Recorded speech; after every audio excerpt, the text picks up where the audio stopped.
Bonjour à tous, c'est Isabelle du Jour se lève, la chaîne de la parole de Dieu. Je suis heureuse de vous retrouver pour continuer notre ascension dans la connaissance de Dieu. Père, je te rends grâce de bien vouloir te révéler à nous, tel que tu désires que nous te connaissions. Et je te prie de bénir tous ceux qui vont entendre cette exhortation. Et je te demande que les paroles qui vont sortir de ma bouche soient bien celles que tu veux qu'ils entendent. Amen. Dans ma précédente exhortation, nous avons inspecté les fondations de notre tour forte. Nous avons vu que nous pouvons dormir tranquilles parce que nous reposons sur la puissance d'Élohim, la fidélité de Yahvé et l'autorité d'Adonai. Mais parfois, avoir des fondations solides ne suffit pas à calmer notre inquiétude ou notre angoisse. Pourquoi ? Parce que nous restons souvent au rez-de-chaussée de notre foi. Dehors, l'ennemi encercle la ville, vous entendez les bruits du monde, vous voyez les flèches frapper les vitres, et si vous restez au niveau du sol, vous avez une vision horizontale. Et à l'horizontale, l'ennemi semble géant. Il vous cache le soleil. Alors que faut-il faire ? Il faut monter au sommet de la tour. L'apôtre Paul nous dit dans Éphésiens 2,6 que Dieu nous a fait asseoir ensemble dans les lieux célestes en Jésus-Christ. Spirituellement, si vous êtes nés de nouveau, vous êtes déjà en haut. Mais tant que notre intelligence n'est pas renouvelée par l'Esprit de Dieu, nous continuons souvent à vivre comme si nous étions en bas, écrasés par les circonstances et nous écoutons nos émotions charnelles. Aujourd'hui, je vous propose d'aligner votre regard sur votre véritable position. Nous allons découvrir ou redécouvrir 3 noms qui nous élèvent au-dessus de nos problèmes, au sommet de la tour. J'aimerais d'abord faire un lien avec ce que nous avons vu la dernière fois. Parce que quand la Bible nous révèle les noms de Dieu, elle ne nous donne pas des informations dispersées. Elle nous fait monter par étapes. Elohim nous a révélé ce que Dieu est par nature. Il est le Créateur tout-puissant. Yahweh nous a révélé qui il est dans la relation. Le Dieu fidèle, le « je suis » qui s'engage. Adonai nous a montré comment nous lui répondons, en lui reconnaissant l'autorité sur nos vies. Mais une fois que nous savons ce qu'il est, qui il est et comment nous lui répondons, d'autres questions se posent naturellement. D'où gouverne-t-il ? Dans quelle dimension se trouve-t-il ? Et quelle est ma position réelle en lui ? C'est là que les noms que nous allons voir aujourd'hui prennent tout leur sens. Le premier nom que nous découvrons là-haut, c'est El, E-L, Elion. En hébreu, Elion vient de la racine Allah, qui signifie monter, s'élever.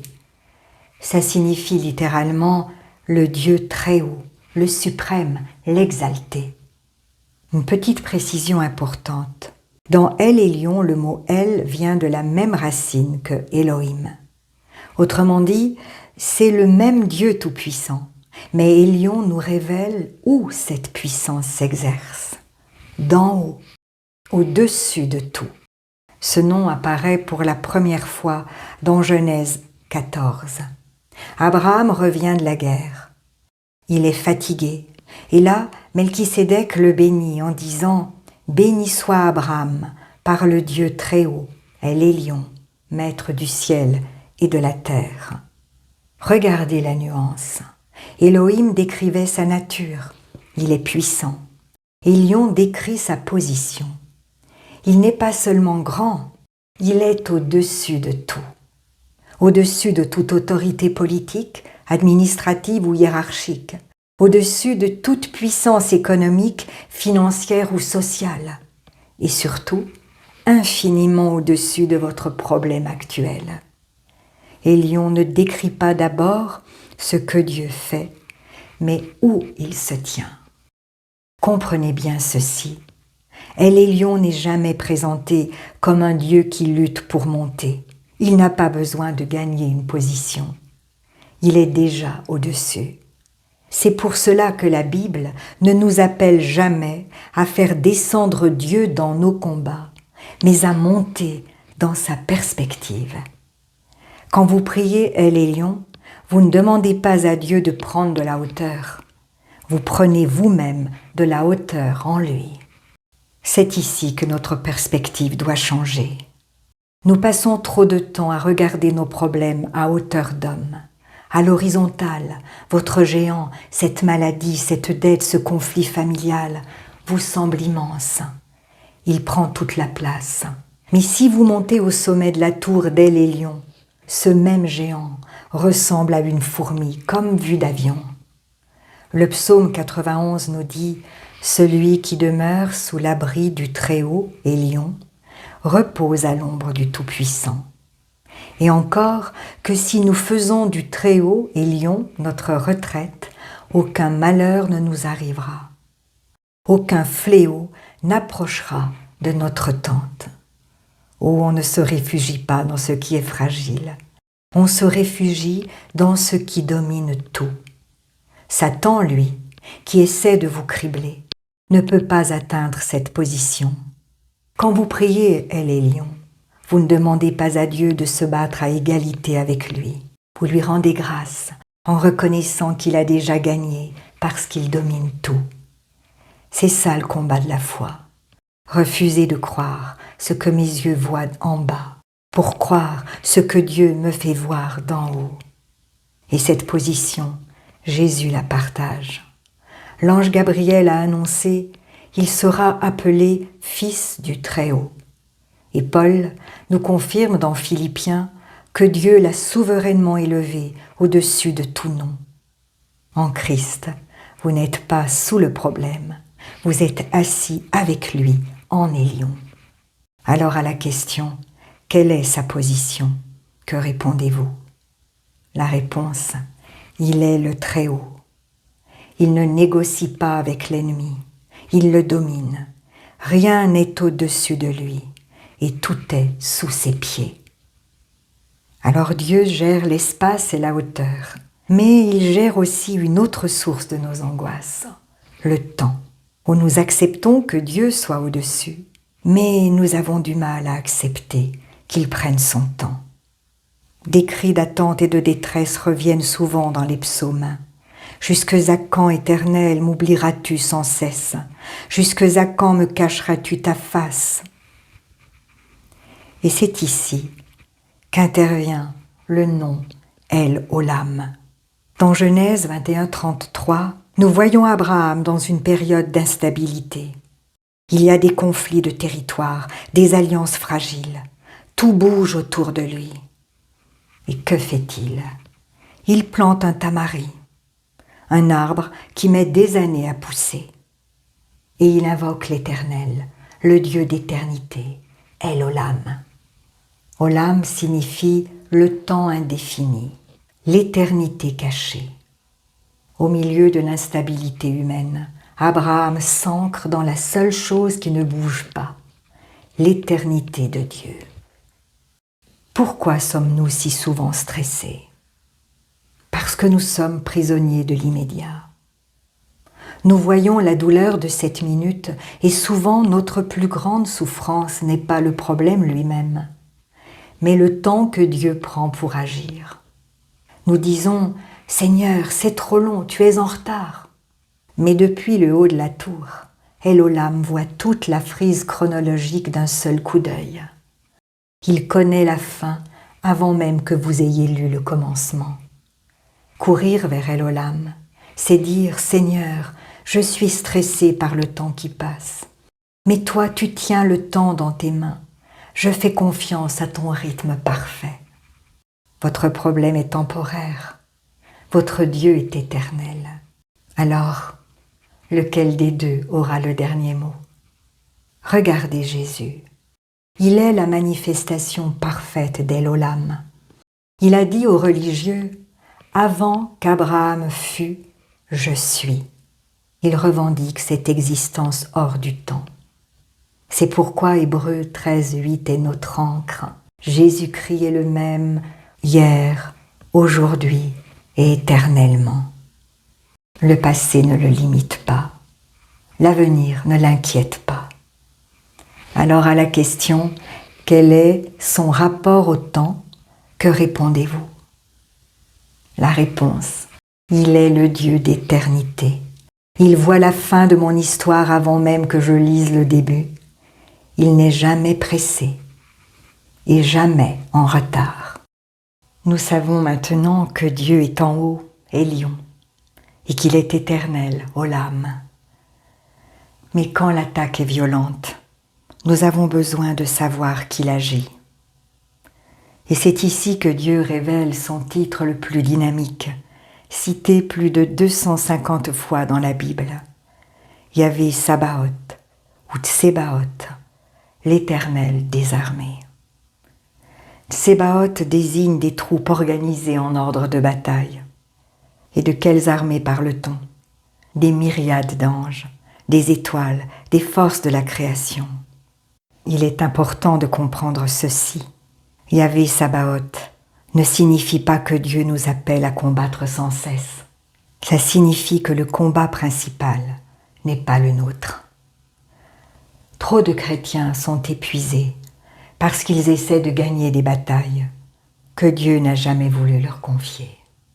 Le rôle du croyant n'est pas d'être un héros, mais un homme et une femme en position de confiance. Sabaoth combat pendant que nous demeurons, pendant que nous reposons à l'ombre de l'Éternel. Regardez David face à Goliath. Goliath a une épée, une lance, une armure. David n'a rien, en apparence. Mais David crie « Tu marches contre moi avec l'épée, et moi, je marche contre toi au nom de l'Éternel des armées, Sabaoth. » David savait que le combat visible cachait une autorité invisible. Si vous êtes dans la tour aujourd'hui, regardez par la fenêtre spirituelle. Vous pensez être encerclé, vous pensez être en minorité. Alors lisez l'histoire d'Élisée et de son serviteur dans le 2e livre des rois. Ils étaient seuls dans la ville de Dothan. Une armée ennemie avait encerclé la ville pour capturer Élisée. Le serviteur terrifié pleurait de peur. Il voyait l'armée et se demandait comment ils allaient s'en sortir. Élisée lui dit de ne pas craindre, car ceux qui sont avec nous sont plus nombreux que ceux qui sont contre nous, dit-il. Ensuite, il a prié pour son serviteur. « Éternel, ouvre ses yeux. » Et soudain, le serviteur a vu que la montagne était pleine de chevaux et de chars de feu tout autour d'Élisée. Il a vu les forces célestes, bien plus puissantes que l'armée ennemie, qui les entourait et les protégeait. Le dénouement de l'histoire est aussi révélateur. Dieu a frappé l'armée ennemie de cécité. Élisée les a ensuite conduits ailleurs, loin de Dothan. Il n'y a pas eu de bataille, mais une démonstration que la puissance de Dieu et la foi d'Élisée suffisaient pour résoudre la situation sans violence. Et le psaume 103. Il nous dit que les anges sont puissants en force et qu'ils exécutent les ordres de l'Éternel en entendant la voix de sa parole. Lorsque vous proclamez avec foi la parole de Dieu, les anges l'entendent et ils viennent l'exécuter. Dieu honore toujours sa parole, elle est le contrat, son nom est la signature et vous êtes les bénéficiaires. Vous voyez que la protection divine dépasse de loin les forces visibles et que la bataille ne dépend pas de votre petite force, mais de la puissance de l'Éternel des armées. Et Jésus est ce guerrier divin. À Gethsémanée, il rappelle à Pierre qu'il pourrait invoquer 12 légions d'anges à l'instant même. Il a l'autorité. Et dans Colossiens 2,15, nous apprenons qu'à la croix, il a dépouillé les dominations et les autorités, et que le défilé de la victoire a eu lieu. La plus grande bataille n'était pas militaire, elle était spirituelle. Et Sabaoth l'a gagnée pour vous. Alors à la question « Qui combat pour moi ?» que répondez-vous? La réponse, il est le chef des armées. Je ne suis jamais en minorité, car l'armée invisible de Dieu m'entoure et combat à ma place. Aussi, pour conclure cette séance, je vous exhorte à ne pas rester mentalement en bas, écrasé par la peur. Réalisez votre position en Christ. La prochaine fois, nous verrons comment ce Dieu si grand et si puissant sait aussi devenir infiniment personnel pour pourvoir à nos besoins. Nous parlerons de Jéhovah Jireh, de Yahweh Shalom et de Jéhovah Rapha. Je vous propose que nous prions ensemble si vous le souhaitez. Père, nous nous approchons de toi avec révérence.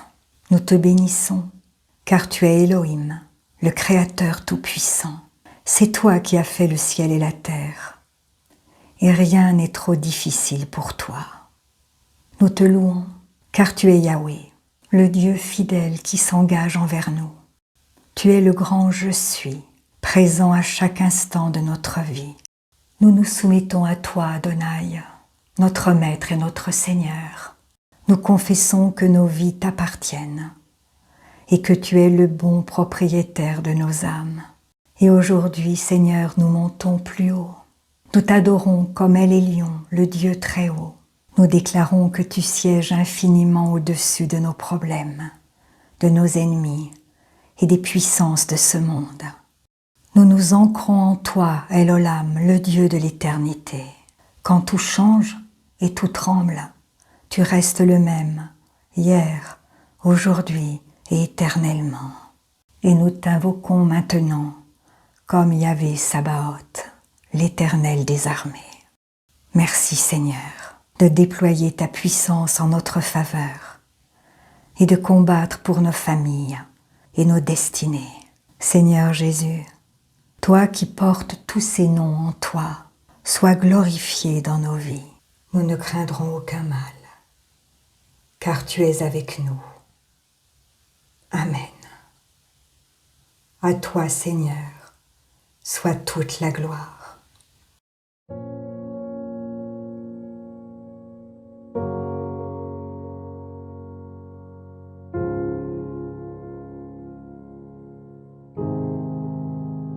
Si la parole de Dieu touche votre cœur, ne l'endurcissez pas.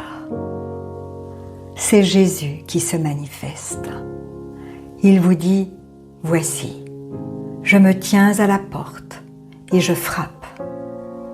Si quelqu'un entend ma voix et ouvre la porte, j'entrerai chez lui. Je souperai avec lui et lui avec moi. » Alors, si vous n'avez pas encore fait de Jésus votre Sauveur et votre Seigneur personnel, vous pouvez maintenant le faire. Déclarez à haute voix et d'un cœur sincère: Père, je te remercie parce que tu as envoyé Jésus-Christ mourir sur la croix pour mes péchés et tu l'as ressuscité des morts. Je désire, du plus profond de mon cœur, recevoir ton pardon et être racheté par le sang de Jésus. Jésus, je t'accueille maintenant comme mon Sauveur et mon Seigneur. Je renonce désormais au péché et je veux te suivre tous les jours de ma vie. Au nom de Jésus. Amen. Si vous avez fait cette prière, dites-le nous simplement dans les commentaires. Nous prierons pour vous et nous nous réjouirons avec le ciel tout entier, car Jésus a dit, il y a plus de joie dans le ciel pour un seul pécheur qui se repent que pour 99 justes qui n'ont pas besoin de repentance. Puis continuez de vous fortifier et de vous purifier par la parole de Dieu. La foi vient, mais elle ne vient que d'une seule source, de ce que l'on entend de la parole de Christ. Demandez au Saint-Esprit de vous guider et de vous éclairer. Il vous conduira dans toute la vérité. Il vous équipera pour toutes les circonstances de votre vie. Vous verrez que peu à peu, il vous révélera ce que ne peuvent comprendre ceux qui ne s'attachent pas à la parole.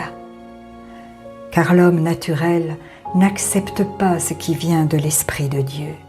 C'est une folie pour lui et il est incapable de le comprendre parce que c'est spirituellement qu'on en juge. Et ne restez pas seul.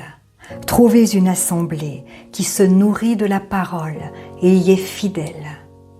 Et s'il n'y en a pas autour de vous, demandez au Saint-Esprit de vous faire rencontrer des frères et sœurs qui, comme vous, ont le désir de connaître Jésus plus profondément, de l'aimer et de le servir tel que lui le désire. Et soyez vigilants dans les enseignements que vous recevez, car Jésus nous a avertis. Plusieurs faux prophètes s'élèveront et ils séduiront beaucoup de gens. Et en toute chose, faites une confiance absolue au Seigneur et vous serez richement bénis.